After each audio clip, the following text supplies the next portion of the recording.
But there's also that grief that so many of us, look, within society at large, we are not exactly encouraged to grieve. And I think that's a real problem.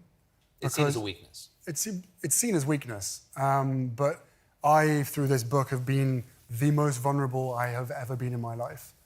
And I've never felt stronger. What, you talk about the love of community in here, not in so many words, but certainly the community of your friends in, what's the Club H? Is that what it is? Club H, yeah. Club H, below one of the estates, in the army. And you had to leave. This was the cellar of my dad's house. Yes. Just so we're all clear. Yeah, Club H. Exactly. You're all invited. Then you had to leave the most intimate community, which is your family. That must have been hard to leave for someone who wants community so much, to leave the most intimate community, which is your family. Yes, and one of the hardest bits, which I realized pretty quickly, was the moment that I started doing therapy. It's like we started speaking a different language. You and your family, that you had a different emotional vocabulary than they were sharing. It just became very, very different. Yeah, they couldn't understand me, and I was doing my best to try and encourage them to healing. And everyone has their own journey, and I fully respect that. But within that institution, there is a mindset, and there's a lot of people that are hired and brought in that ultimately manage that mindset. And I think it's really, really damaging and dangerous. So, you know, a large reason of why I've written a book is because I want this to stop with me.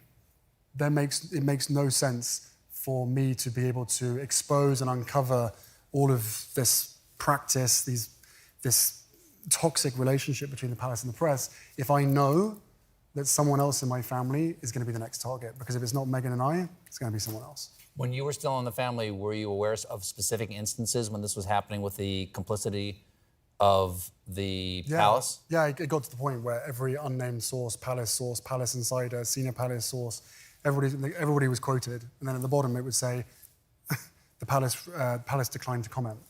It's like, right, but the whole article is them commenting.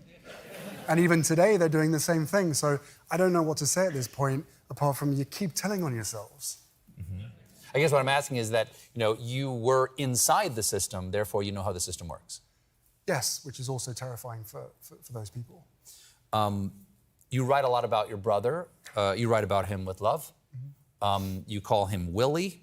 But there is a different Willie that also gave you some pain and trouble. You got frostbite. Frostnip? Frostnip. Frostnip on a delicate part of your anatomy. And you write about this in the book, when you went to the North Pole. Now they're interested. Okay. Can you explain how it is that the royal standard got frostnip?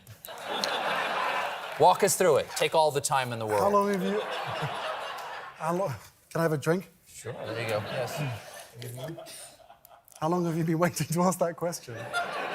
Since I read the book yesterday. We've taken quite a leap from grief and trauma to my Todger. Todger, that's a very gentle word. Is it gentle? Todger. Sounds like a nice nickname. You know my friends, here's Willie, here's Todger. Here's John Thomas. Well, hang on a sec, yeah. But care for a game of Tallywhacker? So how did my Todger make it How did your Todger... I know how it made it into the book. You typed it. But how did it get frost-nipped? Why did you not take care of the royal jewels? It's really hard to have this conversation because there's no one in this audience that has probably read the book yet, apart from